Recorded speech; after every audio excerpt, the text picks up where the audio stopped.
축복합니다. 아멘. 오늘 말씀은 오르난의 타작마당이라는 제목으로 함께 은혜 나누기를 원합니다. 오르난의 타작마당에서 여호와의 천사가 칼을 빼어 예루살렘을 치려고 했을 때, 전염병으로 치려고 했을 때 하나님께서 그것을 멈추게 하신 사건과 또 다윗이 거기서 여호와께 제단을 쌓고 예배를 드렸더니 불로 응답하신 것이 오르난의 타작마당입니다. 그리고 역사적으로 보면 이 오르난의 타작마당에서 솔로몬 성전이 세워집니다. 할렐루야. 그러니까 여러분, 이 오르난의 타작마당이 매우 중요한 역사적 위치이며 또 그곳에서 일어난 사건을 우리가 잘 살펴보기를 원합니다. 다윗이 지은 죄가 있어요. 우리가 다윗은 성군이요 하나님 마음에 합한 사람으로 알고 있지만, 다윗은 그의 일생의 연대기를 보면 세 가지 큰 죄를 지었습니다. 첫 번째는 밧세바를 간음하고 그의 남편 우리아를 전쟁에 내몰아 죽게 한 죄가 있었고, 두 번째로는 자식들이 많은데 그 중에 암논이라는 자식이 이복동생 다말을 성폭행했어요. 그러고 나서는 내팽개치니까 다말의 오라비인 압살롬이 그를 죽입니다. 근데 이 과정에서 다윗이 관여하지 않아요. 다윗이 자식이 지은 죄에 대해서 엄정하게 책임을 물어야 되는데 그렇게 하지 않습니다. 그리고 세 번째 큰 죄가 오늘 본문에 나와 있는 이스라엘을 계수한 죄입니다. 자, 이 세 가지 큰 죄를 지었고 그 결과는 어떠했을까요? 첫 번째 죄에 대해서는 하나님께서 밧세바를 통해서 낳은 아들을 하나님께서 죽이셨어요. 무섭죠? 두 번째, 압살롬이 왕이 되어서 다윗의 왕위를 일시적으로 빼앗는 그런 치욕을 맛보게 합니다. 그리고 오늘 세 번째, 이스라엘을 계수한 그 사건으로 말미암아 이스라엘의 7만 명이 전염병으로 죽습니다. 여러분, 너무 끔찍하지 않습니까? 여러분, 죄는 이렇게 무서운 거예요. 여러분, 죄가 무서운 것을 깨달아서 죄를 멀리하고 죄를 지었거든 빨리 회개할 수 있게 되기를 간절히 바랍니다. 그러나 다윗이 죄를 짓고 이런 큰 형벌 가운데 다윗이 행한 공통적인 특징이 있어요. 바로 회개라는 것입니다. 그럼 자기가 이 일을 행할 때 불편한 걸 알아요. 옳지 않은 걸 알아요. 그럼에도 어쩔 수 없이 죄를 짓고 그가 큰 형벌을 당하기 전에 스스로 뉘우칩니다. 그리고 죄를 뉘우치는 과정에서 다윗에게는 선지자가 당신이 죄를 지었습니다. 이것은 잘못한 일입니다 라고 그를 깨닫게 해요. 그래서 다윗은 죄를 지었음에도 불구하고 회개하였기 때문에 하나님께서 그 왕위를 계속 이어주시지만 사울은 그렇지 않죠. 그는 죄를 짓고 회개할 기회를 놓치고 그래서 왕위를 빼앗기게 됩니다. 그런데 오늘 본문에 나오는 이 마지막 이 죄, 그것도 우리가 이해하기 어려운 내용이 있어요. 왜 이스라엘을 계수한 것이 죄가 되느냐라는 거예요. 이스라엘 숫자를 센 거예요. 근데 그것이 죄가 되는 이유가 무엇일까요? 성경은 이렇게 말합니다. 사탄이 일어나 이스라엘을 대적하고 다윗을 충동했다. 자, 사탄이 유혹해서 다윗에게 행한 일이 죄가 아니면 뭐겠습니까? 잘하라고 격려하기 위해 사탄이 등장한 것입니까? 아니죠. 그러니까 사탄이 지금 이스라엘과 다윗을 통하여서 큰 죄를 짓고 큰 위기에 빠뜨리게 하기 위해 이 일을 시작했다라는 거예요. 사탄은 항상 우리로 하여금 죄를 짓고 벌받고 하나님과 멀어져서 고통 가운데 있기를 원하는 존재이죠. 그런데 이해가 안 갑니다. 그럼 객관적으로 생각했을 때 민수기에 보면 이스라엘 전체 숫자를 세는 장면이 무려 2번이나 나와요. 민수기가 그래서 영어로 보면 넘버스잖아요. 숫자를 세는 거예요. 각 지파에 몇 명씩 있는지를 다 세는 것이 뭐가 큰 잘못이라고 하나님께서 전염병으로 7만 명을 죽이실까. 그래서 성경을 깊게 연구하지 않는 사람들은 거 봐라, 너희 하나님은 이런 하나님이야, 무서운 하나님이야, 자비가 없는 하나님이야 라고 말할 수 있으나 우리 성도들은 표면적으로 이해하는 것으로 끝나지 않고 그 내면의 영적 의미를 살펴봐야 할 줄로 믿습니다. 왜 그가 인구조사를 한 것이 문제가 되는지 살펴보기 위해서는 버림받은 사울의 과정을 살펴보면 그것을 통해서 반면교사를 삼을 수 있거든요. 사울의 일대기를 보면 사울이 왕이 되어서 그가 가장 집중적으로 했던 것들이 바로 전쟁입니다. 그 당시 통일국가를 세웠지만 아직도 주변에는 블레셋, 암몬, 또 모압 이런 주변의 나라들이 이스라엘을 계속 공략했어요. 원래 살던 원주민들을 쫓아내고 그들이 거기서 나라를 세웠으니까 주변국들과 관계가 좋지 않았겠죠. 그래서 사사기 시대에는 계속 침략당하고 고통당했어요. 그래서 우리에게 왕을 주시옵소서 라고 요청했을 때 왕이 된 사람이 사울이에요. 그러니까 사울은 왕이 돼서 전쟁을 많이 했습니다. 그런데 블레셋과 전쟁을 치르는 가운데 블레셋은 이미 아주 유능한 무기들을 많이 갖고 있었어요. 그래서 블레셋과의 전쟁에서 싸워 승리할 수가 없었습니다. 그런데 하나님께서 사울의 아들 요나단을 용맹하게 하셔서 블레셋을 물리치게 하셨어요. 할렐루야. 그러니까 사울이 얼마나 기뻐요. 그리고 전쟁이 끝난 다음에 그가 행한 일이 바로 각 지파에서 용맹한 사람을 뽑아 군대를 양성합니다. 자, 전쟁을 치르고 그가 뭘 해요? 용맹한 사람을 각 지파에서 뽑아 군대를 양성합니다. 두 번째 큰 전쟁이 있었어요. 아말렉과의 전쟁입니다. 이 아말렉과의 전쟁은 하나님께서 그 전쟁을 통하여서 승리를 줄 테니까 그 모든 것들을 진멸해라 라고 말합니다. 그런데 사울이 전쟁에서 큰 승리를 거두고 난 뒤에 진멸하지 않아요. 오히려 자기를 위하여 기념비를 세웁니다. 그리고 아말렉 왕을 살려두어요. 그리고 거기서 좋은 것을 취하여 자기 것으로 삼습니다. 사무엘이 와갖고 여기서 울고 있는 짐승 소리는 뭡니까? 라고 물으니까 당신의 하나님께 제사하기 위하여 내가 좋은 것을 골라두었습니다. 이딴 식으로 이야기를 해요. 변명이라고 하는 거지만 그 안에는 욕심이 가득했죠.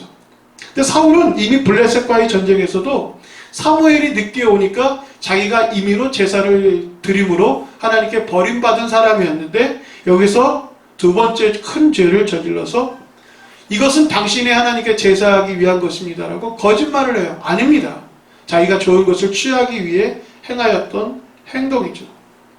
그래서 결국 그는 버림을 받죠. 하나님께서 말씀하십니다. 같이 읽어볼까요? 사무엘이 이르되 여호와께서 번제와 다른 제사를 그의 목소리를 청종하는 것을 좋아하신 같이 좋아하시겠나이까? 순종이 제사보다 낫고 듣는 것이 순양의 기름보다 나으니이다. 아멘. 이렇게 사무엘이 하나님의 말씀을 전하고 그는 버림받게 됩니다. 자, 보십시오. 사울이 전쟁을 통해서 그가 얼마나 큰 위기감을 느꼈는가. 그래서 전쟁을 이기기 위해 하나님의 번제를, 제사를 임의로 드리고 또 그가 전쟁이 끝난 뒤에는 큰 군대를 양성하고 또 아말렉과의 전쟁에서 승리하게 되니까 자기를 위하여 기념비를 세우고 그 전리품을 취하는 맛에 찌들어버린 그 세속적인 사람이 되어버립니다.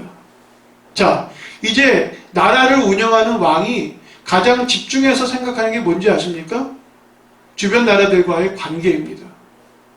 전쟁을 치를 수밖에 없고 공격당하면 우리가 죽거나 살거나 그런 문제 아니겠는가.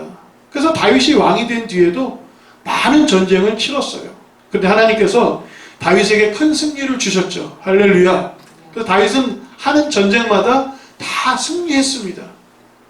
그래서 하나님께서 평안을 주신 거예요. 그런데 다윗이 마지막 때에 인구조사를 하죠. 왜 그런지 아십니까?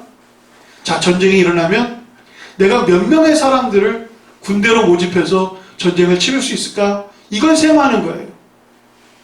여러분, 우리가 기억해야 합니다. 전쟁은 여호와께 속한 것이다.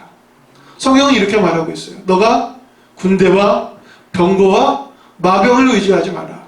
칼과 화살을 의지하지 말라. 오직 너희 하나님만을 의지하라 라고 말씀하시는데 다윗은 승승장구하신 하나님의 은혜를 잊은 채 내 군대가, 내 군사력이 얼마나 되는가를 셈하면서 위기의 순간에 군대를 징집하기 위해서 사람들을 계수한 거예요. 그러니까 단순한 인구조사가 아니라 군대에 징집하기 위하여 행한 군대 징집용과 같은 거예요. 이번에 우크라이나와 러시아의 전쟁을 치르면서 전쟁의 양상이 달라지죠.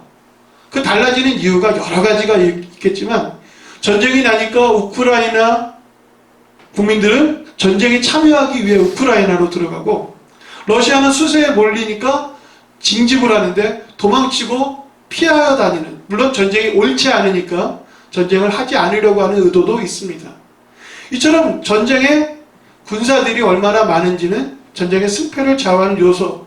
그런데 그 숫자를 의지하지 하나님을 의지하지 않았던 것이 다윗이 가진 죄라는 것입니다. 사무엘하 똑같은 내용이 24장에 있습니다. 왕의 명령이 요압을 군대 사령관과 재촉합니다. 그래서 요압과 사령관들이, 요압은 군대 장관이었어요. 이스라엘 인구를 조사하려고 왕 앞에 물러나서 계수를 합니다. 지금 누가 인구 조사를 하냐 하면 군대 사령관들이 계수를 하는 거예요. 군대에 징집할 수 있는 사람들을. 그러니까 꽉 집어넣고 전쟁이 나면 너는 칼을 들고 전쟁에 참여해야 돼. 이렇게 세부를 하는 겁니다. 그런 셈이 하나님 보시기에 옳지 않다라는 거예요. 다윗이 그러한 죄를 저지르도록 사단이 충동했다라는 것은 그 안에 숨겨진 큰 죄악이 있다라는 것이죠. 오늘 본문에도 보면 요압이 백성을 계수하고 나니까 이스라엘 중에 칼을 뺄 만한 자가 110만 명이요 유다 중에는 47만 명이다. 와, 얼마나 자랑스럽습니까? 이렇게 많은 숫자가 전쟁에 동원할 수 있겠구나. 여러분, 전쟁이 결국 뭡니까? 승리가 중요한 겁니까? 아니, 전쟁에 참여한 사람들의 애꿎은 무모한 죽음이 더 끔찍한 것입니다. 그러니까 전쟁을 치르지 않고 승리하는 것이 하나님의 뜻인 거예요. 그런데 다윗은 전쟁을 대비하고 그를 위하여 인구조사를 했다. 그러니까 하나님께서 기뻐하시겠습니까? 근데 다윗도 자기가 하는 일을 하나님께서 기뻐하지 않는 것을 알아요. 참 희한하죠? 여러분, 믿음의 사람은 자기가 선을 행하는지 자기가 악을 행하는지 하나님이 기뻐하시는지 그렇지 않은지 알까요, 모를까요? 압니다. 그러니까 여러분, 마음속에 선한 것을, 너희 안에 착한 일을 시작하신 하나님이 그것을 이루시도록 여러분 순종하시고 충성하시게 되기를 간절히 바랍니다. 예배하는 것이 하나님께 기쁨이 되는 것이고 주님 뜻대로 말씀대로 순종하며 살아가는 것이 하나님의 기쁨 아니겠습니까? 오늘 본문에 보면 다윗이 깨닫습니다. 내가 이 일을 행함으로 큰 죄를 저질렀습니다. 주여 용서해 주시옵소서. 내가 심히 미련하게 행하였습니다. 라고 고백을 해요. 근데 여러분 기억해 보십시오. 우리가 죄를 짓고 회개하면 하나님께서 용서해 주세요? 안 하세요? 그런데 그 다음 사건이 뭡니까? 여호와의 사자가 큰 칼을 들고 전염병으로 이스라엘을 칩니다. 단에서부터 부엘세바, 최북단에서 최남단까지 이스라엘 전체 사람들에게 전염병을 일으켜서 무려 7만 명의 사람들이 죽습니다. 우리가 기억해야 합니다. 우리가 죄라는 것은요, 죄가 이것이 죄인지 알면서 지을 때가 있어요. 그리고 그것은 끔찍한 겁니다. 그래서 죄를 지으면 회개하게 되죠. 그것도 하나님의 은혜입니다. 회개하고 하나님 앞에 눈물로 고백했다고 해서 하나님이 용서해 주시지만 여전히 죄의 형벌은 남아있는 거예요. 기억해야 합니다. 죄책과 죄의 형벌이 구분되어져요. 내가 무언가 더러운 것을 행하였어요. 악취가 나도록 했어요. 그래서 그것을 행한 내 자신이 하나님 앞에 용서를 구하면 하나님은 나를 용서해 주시지만 내가 행한 더러운 것들이 여전히 남아있을까요, 없을까요? 그것이 정화되어지기까지의 형벌이 존재한다는 것입니다. 그러니까 여러분, 죄는 그만큼 가볍게 여길 수가 없는 거예요. 여러분들이 물론 어리석어서 행한 것도 있겠지만 그것 또한 여러분 죄의 형벌이 있어요. 그러니까 여러분 그것을 짊어지고 사는 것을 여러분 원망하면 안 됩니다. 내가 어리석어서 미련해서 지은 죄로 말미암아 내가 고통스럽게 살아가는 것을 오히려 감사할 때 하나님께서 그 짐을 덜어주시고 그 고통의 길을 걸어가는 동안 하나님께서 나를 강하게 하시고 더 큰 은혜로 역사해 주실 줄로 믿습니다. 그러니까 죄를 지을 때 우리가 어떤 자세를 취하느냐가 매우 중요한 거죠. 다윗은 사무엘하 24장에 보면 그것을 행하자마자 마음에 자책했다라고 나옵니다. 그러니까 역대상은 조금 더 그 순서가 불분명한데 같은 본문을 적고 있는 사무엘하 24장에 보면 그 백성을 조사한 후에 그의 마음이 바로 자책을 합니다. 아, 이거 내가 잘못한 거구나. 내가 큰 죄를 지었구나. 하나님 앞에 눈물로 호소를 합니다. 그럼에도 불구하고 하나님은 이스라엘 전역에 전염병을 일으키시는 큰 죄의 형벌을 행하시죠. 그런데 여러분, 여기에 중요한 사실이 하나 더 있습니다. 다윗이 회개함에도 불구하고 하나님께서 이 일을 행하실 때 다윗에게 너는 어떤 형벌을 받을래? 선택하라 라고 말씀을 하신 거예요. 이거 아주 중요합니다. 하나님이 그 죄의 무게를 달아서 그에게 형벌을, 고통을 줄 수 있는데 내가 선택해라 라고 말을 합니다. 왜 그렇게 말씀을 하실까요? 성경에 보면 선지자, 선견자라고 오늘은 써져 있는데 똑같은 의미입니다. 선지자 갓을 통하여서 너는 세 개 중에 하나를 선택해라 라고 말합니다. 자, 여러분 말씀을 보면 3년 동안 이스라엘 땅에 기근이 있을래? 아니면 너가 석 달 동안 적군에게 패하여 적군의 칼에 쫓길래? 아니면 여호와의 칼이 전염병이 사흘 동안 이 땅에 이스라엘로 하여금 전염병으로 고통스럽게 할래? 라고 하니까 다윗이 어떤 걸 선택해요? 다윗이 어떤 걸 선택해요? 아닙니다. 성경을 자세히 읽어보니까 아무런 선택도 하지 않아요. 오히려 제4의 선택을 합니다. 여러분, 우리가 여기서 지혜를 얻어야 돼요. 우리는 항상 양자택일 하라고 요청합니다. 이걸 선택할래? 이걸 선택할래? 우리가 다그치고 막 푸시해요. 그러면 종종 어떤 사람은 선택하지 않는 선택을 합니다. 제3의 선택이죠. 여러분, 그런 선택 때문에 우리가 종종 황당해요. 짜장면 먹을래? 짬뽕 먹을래? 하면 뭐라고 말합니까? 아무거나 라는 선택을 합니다. 제3의 선택이죠. 그러면 임의로 선택하면 되는 거예요. 그러니까 제3의 선택이라는 건 선택을 포기하는 선택이죠. 다윗이 어떤 선택을 하느냐? 세 개 중에 하나 골라 라고 했더니 다윗은 이렇게 말합니다. 내가 선택하지 않고 하나님의 긍휼하심을 따라 하나님이 선택해 주십시오 라고 말합니다. 여러분, 이게 중요한 기도의 내용이 되어야 합니다. 인생에서 여러분 선택하기 어려울 때 하나님 손에 맡겨야 합니다. 내가 어디로 가야 할지, 무엇을 선택해야 할지 모를 때 하나님 당신의 의로운 손으로 긍휼하심으로 나를 이끌어 주옵소서. 그렇게 고백할 때 하나님이 선한 것으로 역사해 주실 줄로 믿습니다. 우리 같이 읽어볼까요? 시작. 다윗이 갓에게 이르되 내가 공경에 빠졌도다. 여호와께서는 긍휼이 심히 크시니 내가 그의 손에 빠지고 사람의 손에 빠지지 아니하기를 원합니다. 아멘. 하나님은 긍휼이 많으신 하나님이니까 하나님 손으로 선택하시고 하나님 손으로 이 일을 행하시옵소서. 무엇을 행하시든지 나는 받아들이겠습니다. 그러니까 자신의 선택을 포기하고 하나님께서 행하시도록 선택을 내어 맡깁니다. 여러분, 이런 지혜로운 선택을 하시게 되기를 간절히 바랍니다. 물론 사람이 자기의 계획, 자기의 경영, 자기의 그런 어떤 수고와 노력들이 필요하지 않다라는 게 아닙니다. 이 모든 일을 계획하고 경영하고 수고의 땀을 흘리면서도 결과적으로 그것을 성취하시고 그것을 이루시는 분은 누구십니까? 여호와 하나님 되실 줄로 믿습니다. 다윗이 선택할 수 없었어요. 다윗은 이미 3년의 기근을 경험했습니다. 그 3년의 기근이 일어나는 동안 사울의 자손들이 기브온 사람들에게 행한 죄 때문에 이 3년 기근이 일어났다는 것을 깨달았어요. 그래서 기브온 사람들에게 사울의 자손들을 내어주어 복수하게 함으로 기근이 끝나게 된 경험을 이미 했습니다. 그리고 그는 압살롬에 의해서 그는 왕위를 찬탈당하고 쫓겨 고통스럽게 살아왔던 것들을 이미 경험했어요. 그러니까 더 이상 어떤 것도 옳지 않다. 근데 하나님의 칼로 이 백성이 전염병에 걸린다. 어떻게 무엇을 그거 하나 남았다고 그거 선택하겠습니까? 근데 여러분, 여기서 우리가 깊게 깨달아야 하는 것은, 그럼 다윗이 지은 죄 때문에 왜 이스라엘은 이렇게 고통당해야 하느냐라는 생각이 들 거예요. 그죠? 인구조사가 뭐 그리 큰 죄라고 제가 설명을 드렸죠.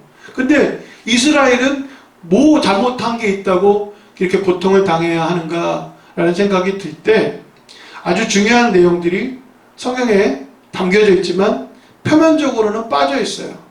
그 깊은 중심에 어떤 의미가 있냐 하면, 여기 두 번째 선택한 재앙 이야기를 할 때, 여러분, 이것은 외적, 그러니까 다른 외부의 적에 의해서 공격당하는 것일 수도 있지만, 내부의 적이었던 압살롬에 의해 그가 이제 왕위를 빼앗긴 채 왕궁의 모든 것들을 내려놓고 도망치는 시간을 갖습니다.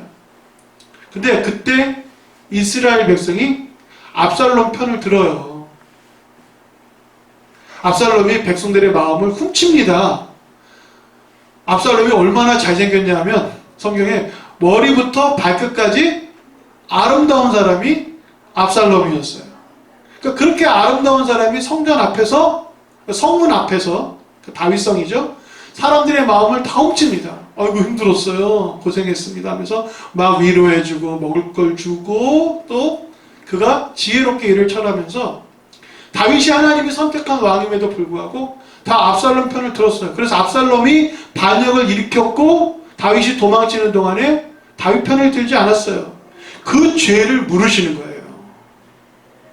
여러분, 성경은 우리가 읽다 보면 깊은 내용을 다 알지 못한 채 오해할 때가 있습니다만은, 그래서 역사적으로 그 의미를 살펴보면, 죄는 하나님께서 반드시 그 대가를 혹독하게 치르게 하시는구나. 그러니까 다윗이 교만했던 것과 이스라엘 백성이 다윗을 외면하면서 압살롬의 편을 들었던 것들을 함께 모아서 너희의 큰 죄에 대해서 내가 그 형벌로 너희의 죄를 정화하리라 라는 그런 의미가 담겨져 있는 거예요. 그러니까 여러분, 우리가 하나님의 공의로우심 앞에 여러분 신실하게 행동해야 할 줄로 믿습니다. 그래서 다윗은 하나님의 손에 맡겨 이 모든 것들을 행하도록 내어드리죠. 하나님께서 그래서 단에서부터 브엘세바까지 이스라엘 전역에 전염병이 들어 죽게 합니다. 근데 그것이 3일인지 얼마인지 날짜를 알 수가 없어요. 어느 날 갑자기 사람들이 막 죽어나가기 시작하는데, 그렇게 눈물로 호소하면서 이스라엘 전역에 여러분 눈물의 통곡이 일어난 거예요. 여러분, 우리가 7만 명이라는 사람이 죽었다라는 것은요, 그 숫자가 어마어마한 거예요. 그 고대 사회에 7만 명은 여러분 정말 많은 사람들이, 죽은 사람이 7만 명이면 죽지 않은 사람은 얼마나 많았겠습니까? 그죠? 죽은 사람이 7만 명이면 죽어가는 사람은 얼마나 많았겠고, 또 경미한 그런 고통 속에서 몸부림치는 사람은 얼마나 많았겠습니까? 아마 수십만 명의 사람들이 고통 속에서 죽어갔을 거예요. 그러니까 다윗이 회개하죠. 철저하게 회개하는 겁니다. 그런데 오늘 이제 중요한 내용을 말씀드리려고 합니다. 왜 여호와의 사자가 칼을 들어서 이제 이스라엘 전역에 전염병으로 죽고, 예루살렘이 이제 수도잖아요. 예루살렘을 치려고 할 때 그 여호와의 사자가 멈추어 섭니다. 멈추어 선 걸 보면서 우리가 이제 중요한 사실을 하나 깨달으려고 해요. 같이 15절 읽어볼까요? 하나님이 예루살렘을 멸하러 천사를 보내셨더니 천사가 멸하려 할 때에 여호와께서 보시고 이 재앙 내림을 뉘우치사 멸하는 천사에게 이르시되 족하다. 이제는 내 손을 거두라 하시니 그때 여호와의 천사가 여부스 사람 오르난의 타장 마장 곁에 선지라. 자, 여러분, 하나님의 사자가 칼을 들어서 이스라엘을 치려고 했는데 하나님께서 이제 족하다, 멈춰라 라고 하시면서 그 일을 중단하십니다. 여기서 뉘우치셨다라는 것은 하나님은 실수와 후회가 없으십니다. 그 사람의 후회가 뉘우침이 아니라 하나님께서 이 일을 행하시려고 했는데 마음을 돌이키셨다라는 거예요. 왜 돌이키셨을까요? 그것도 오르난의 타작마당에서 왜 멈추어 섰을까요? 그게 사실은 중요한 사실입니다. 17절 말씀해 보면 다윗이 16절에 눈을 들어서 그가 천사가 선 것을 보죠.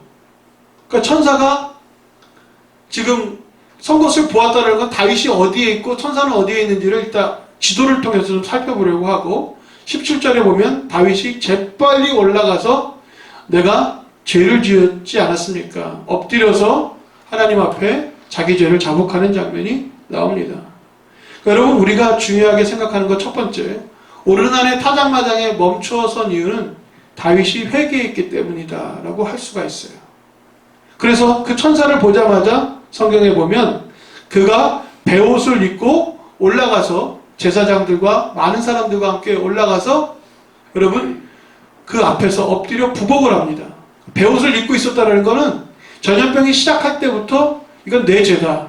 인구조사를 하자마자 내 죄라는 걸 알았는데 전염병이 이렇게 막 일어나자 창궐하자 이건 내 죄였구나라고 깨닫고 깊은 회개를 드리고 있는 다윗을 보면서 하나님께서 차마 예루살렘 성을 치지는 않으셨던 거예요. 그러니까 하나님의 진노가 멈추는 첫 번째 이유 뭐예요? 회개라는 것입니다.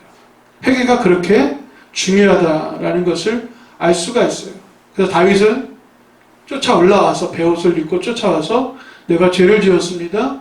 차라리 나와 내 집을 치십시오. 이 백성은 무슨 잘못이 있습니까? 라고 변호하면서 하나님의 진노를 멈추게 합니다. 그런데 두 번째 중요한 이유가 있어요. 법궤가 있는 곳이 바로 그 오르난의 타작마당 앞이었다라는 거예요. 여기서 중요한 게 나옵니다. 법궤가 나오는 거죠. 근데 표면적으로는 안 나와요. 성경을 쭉 읽다 보면 법궤가 등장하는 것을 알 수가 있어요. 다윗 시대의 법궤가 다시 다윗성으로 들어오지 않습니까? 그죠? 그래서 지도를 보면 다윗이 갖고 있었던 자기의 성이 여기였다면 성 앞에 이 부분에다가 법궤를 두었어요. 다윗성 안에다가 둔 것일 수도 있고 다윗의 성 바로 앞에다 줄 수 있었습니다.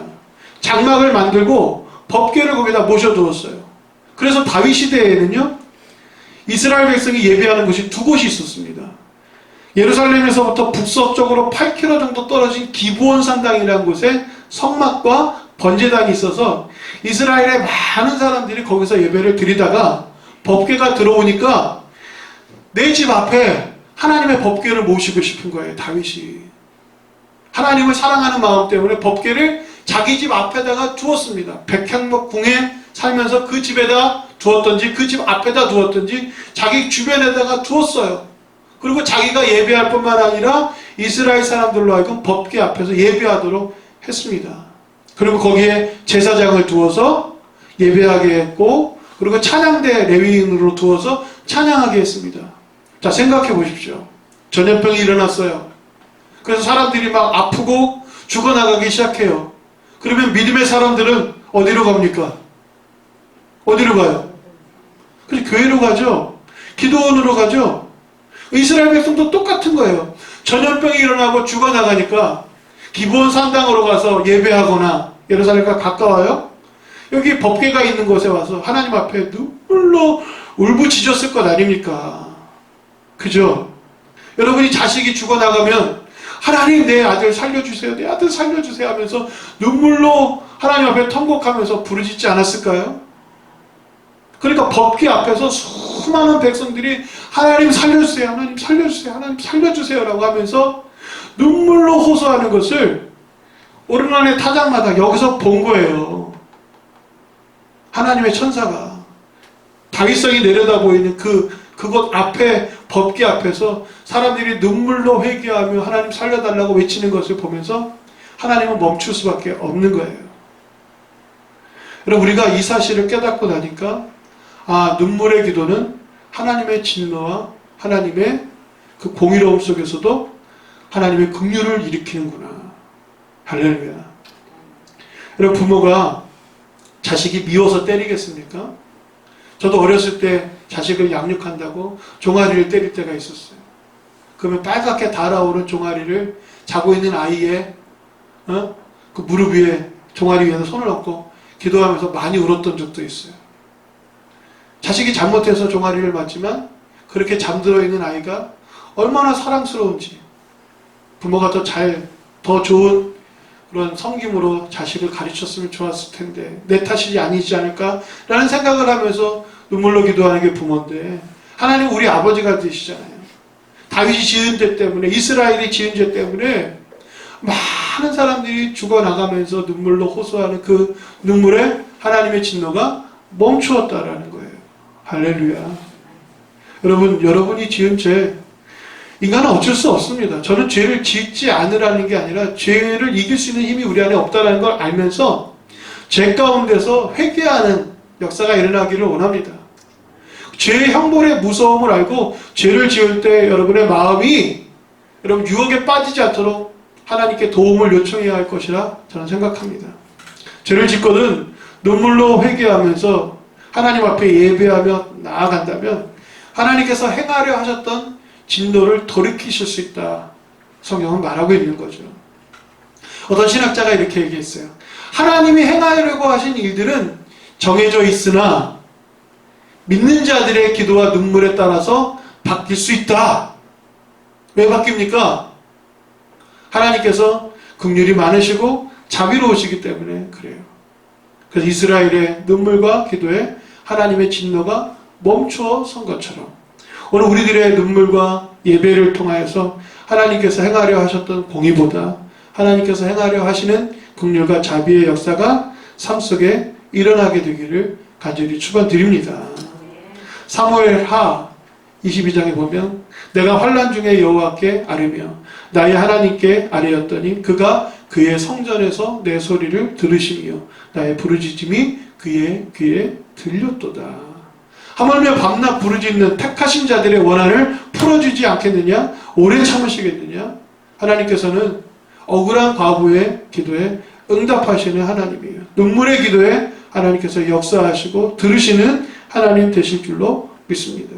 그래서 하나님은 갓을 통하여서 다윗에게 말씀하십니다. 하나님의 천사가 머문 그곳에서 번제를 드려라.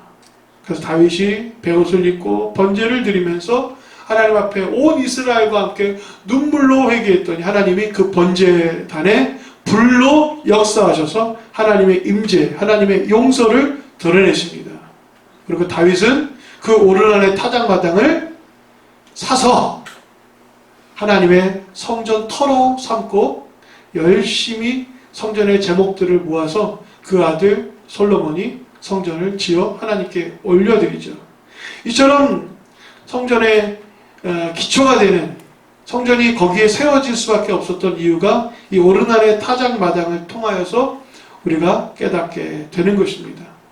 부디 여러분 죄의 무게를 심각하게 받아들이고 죄 가운데 하나님께서 공의로 형벌을 내리시는 것을 여러분 인식하면서 그러나 죄 가운데 회개하고 눈물로 나아가면 예배하면 하나님께서 용서하시고 사랑하신다라는 것을 깨닫고 성전에서 기도하고 성전에서 예배하고 성전에서 하나님을 찬양하는 믿음의 사람들로서 하나님의 은총 가득하게 되기를 긍휼이 임하게 되기를 주의 이름으로 축원드립니다. 기도하겠습니다. 하나님